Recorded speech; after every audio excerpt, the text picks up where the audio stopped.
Right. Hello everyone. So last time we did the difference between ideal solution and non-ideal solution. So now let's see the representation of P and chi, vapor pressure and mole fraction, graphical representation of this. Up till now we know that what solution is. Solution is what? Where there are where there is solute and solvent. Now, when there are only two components present, that is called binary solution. By bi means one, और binary का मतलब क्या है? दो component present है. If there are three components present, that means A B and C, that is called ternary. चार present है तो quaternary and so on. Right. तो अब हमारे पास लेट्स सी कि कोई बाइनरी सोल्यूशन है, उसको हम किस तरीके से रिप्रेजेंट करेंगे. और आइडियल सोल्यूशन है. ठीक है, आइडियल सोल्यूशन का मैंने आप लोगों को एग्जाम्पल दिया है. Just read out those examples and make notes also. चलो देखते हैं ग्राफिकल रिप्रेजेंटेशन कैसे होगा. अब हमारे पास दो कंपोनेंट्स हैं, से ए एंड बी. और क्या याद रखना है? हमें याद रखना है chi A plus chi B is equal to 1. ये हमेशा हमें याद रखना है, बहुत ही इंपॉर्टेंट है ये. तो एक ये है, सीधी नहीं बनी लाइन. एक हमारे पास हम ग्राफ बना रहे हैं. यहाँ पर क्या है? Mole fraction. यहाँ पर क्या है? Vapour pressure. इस पॉइंट पे जो कि है 0, अगर हम ए कंपोनेंट लेते हैं तो उसका मोल फ्रैक्शन क्या होगा? 0. भाई मोल फ्रैक्शन क्या है? 0 है, तभी उसका वेपर प्रेशर भी 0 है. ठीक है, यहाँ पे एक लाइन और लेते हैं, because we are making both the components together in one graph.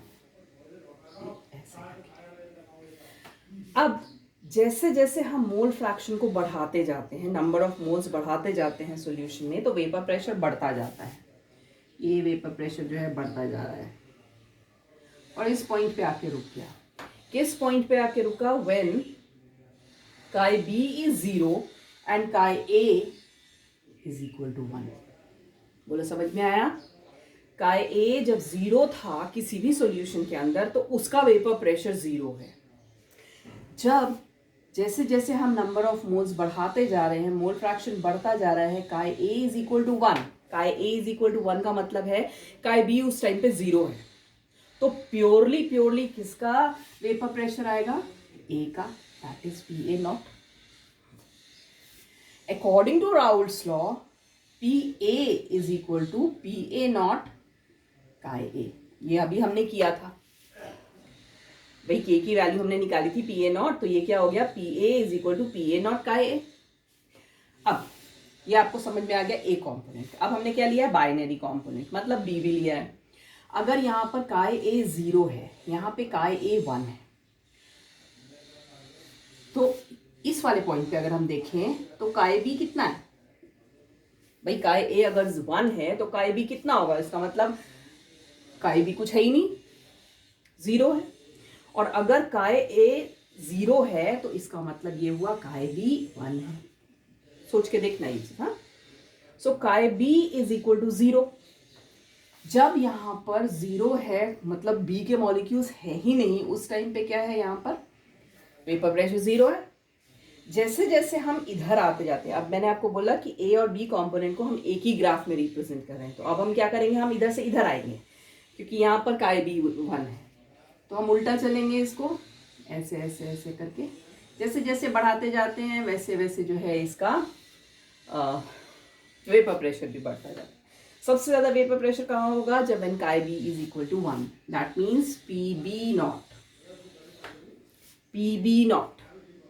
अब according to Raoult's law, P B is equal to P B naught chi B. ये तो राउल्ट्स लॉ बोलता है ना. ठीक है.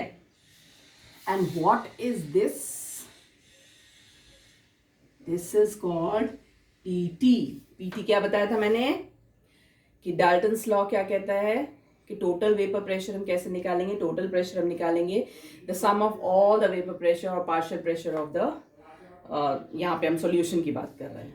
सो PT is equal to P A plus P B. So this is what the graphical representation of ideal solution, इसी को base लेके अभी हम नेक्स्ट नॉन आइडियल सॉल्यूशन देखेंगे. राइट.